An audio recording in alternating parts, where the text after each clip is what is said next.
Alright, hello everyone, and welcome to another episode of LARP Cosplay. We're doing something new and a little bit different today. Some of the previous episodes we've done, we're kind of going over how to get started, where to find props, and get your character created. Some things on even building some of your own props. Today we're going to go over some of the final touches for what you can actually do to make yourself look more the part. I have Michaela here with us. She's been doing makeup effects and special effects for how long now? 7 years. What did you have in mind for us today?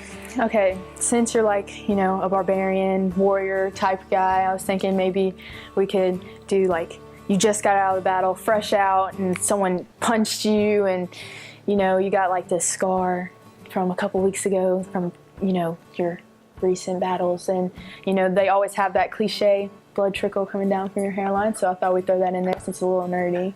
So. Excellent, sounds good. And this is all stuff that pretty much anybody can go get materials for and pull off themselves, right? Definitely. Excellent. All right, so we can get started. Close your eyes.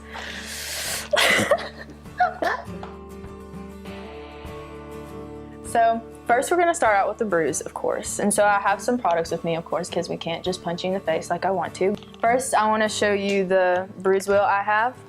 And it's just a simple little wheel with like cream makeup in it. It has green, blue, brown, red, yellow. Like these are like colors that you would use for, you can do aged or new bruises. I personally, right now, we're going to do it for a fresh one. You just came out of battle. And then I'm going to be using sponges, just regular makeup sponges. You can find these at like drugstores. And what I like to do to my sponges, so the edges, they're sharp and they're unnatural. So I rip my sponges so they're bumpy and they look more natural when you're dabbing it on, so it doesn't look fake. I'm also going to be using a paintbrush. The bristles are really good for popped blood vessels. And you don't really have to use just the bristle part. You can use the bottom for blending, which the bottom is really great for blending. One of the last things I have is Q-tips. So, I'm a professional, so mine are pointed.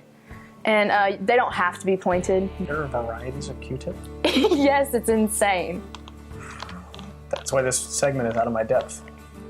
So I'm gonna take the red, and it's gonna be like a base. You always want less, because you can pile on more. So the less you have, the better, so you can always put on more. It's harder to take it off than it is to put on. Dab it lightly on here.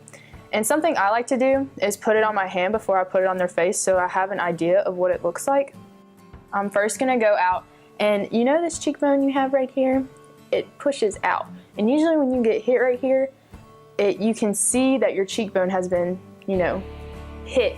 So you wanna go around it so it's more prominent and sticks out. And just keep applying and layering. And the red is just a base, so you just put it on there first and see where you're going with it. So next with this sponge, I'm gonna go in with this darker bluish purple color. So I'm gonna take this Q-tip and then I'm just gonna put a little bit on. And you just really wanna put like the darkest colors in the more hollow places. So you put the dark blue and the dark like browns in like the hollow of the eye right here, and then right here under your eye to really accentuate like, the bags. That's my children, that's not the bruise. After you go in with the dark purple and you have everything mapped out where you want it to be and you have an idea in your head of what you want, then you go in with the cool colors. So the red and the green will definitely do like a canceling out type thing. Right now it doesn't really look like it's doing anything, but I promise it is. You'll really see it because red and green, the complementary colors, so they cancel each other out when you put them on top of each other. Now I'm gonna start using this brush. So I'm gonna take it and I'm gonna take some purple or the dark blue and then some of this red, and I'm gonna mix it on my hand and then just start putting it on my hand until there's almost little to none product on. And then you usually get popped blood vessels when you get punched in the face. What I like to do is put it under the eye and also like around and on just like harder parts or more fleshy parts of the eye. And then I take, this is when I was talking about the butt of the brush, you take it and you just dab over it and kind of blend it out a little bit so it doesn't look so painted on and it looks like it's under your skin. So we were gonna do a scar, but I feel like a cut would be easier because it's just the same products and it's just easier to find. So you'll just need a bruise wheel. Okay. And that's about it. And sponges and things we used before. Sponge. I'm gonna start out with a smaller brush. You don't have to.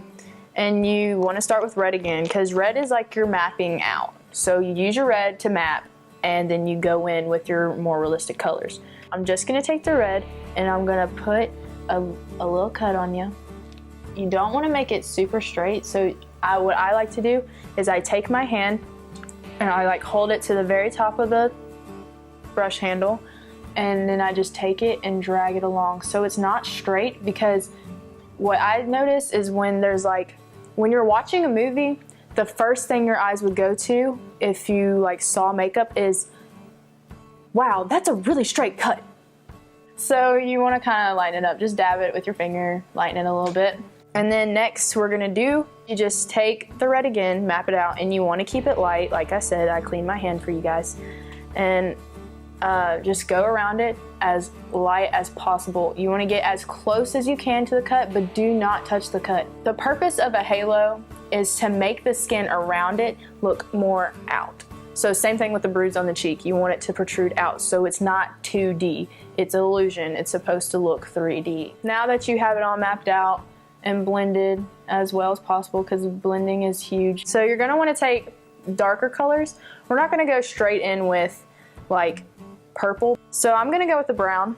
Then you're gonna wanna, the deepest where you think it's deeply cut, you're gonna go in the deepest spots with the darkest colors. So I'm gonna go like right here-ish. Then like down here. And it's like where your brush was heavier when you were drawing the red. And then you wanna do the halo thing again. So this is where you go almost like little to nothing on your brush. Like you barely want any, you wanna have a light hand when you're tapping around this.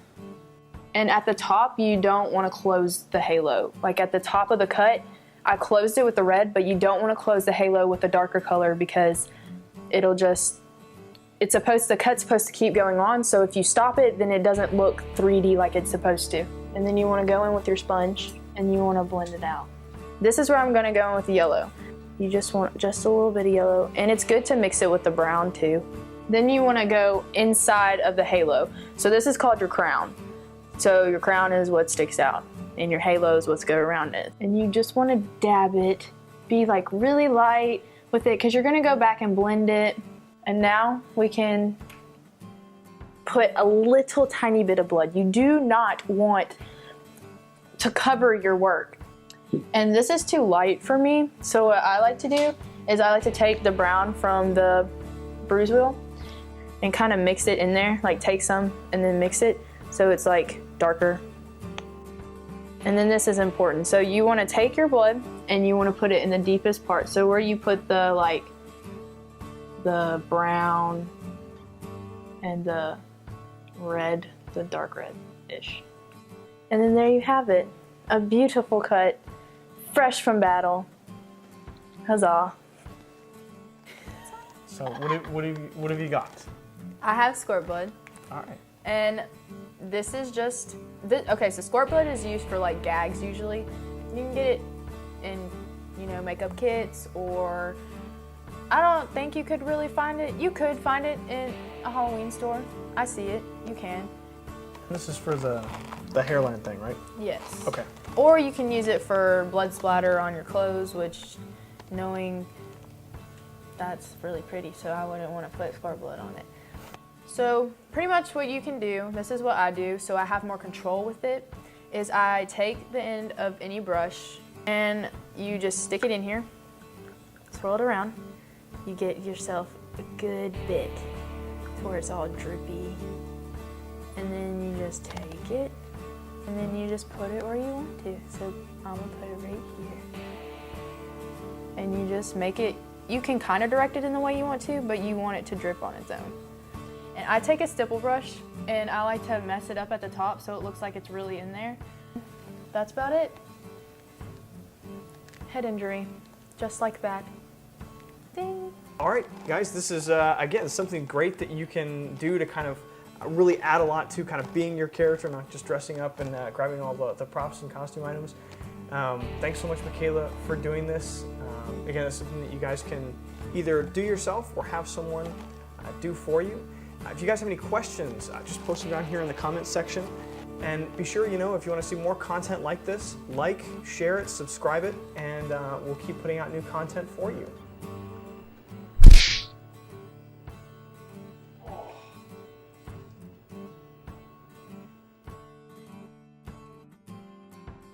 I wish we had a little more time. We could really go nuts and kind of show us what you're capable. You're a professional. Yeah, I don't have a clean canvas.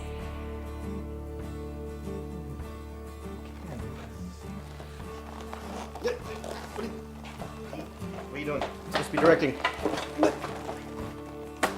Canvas.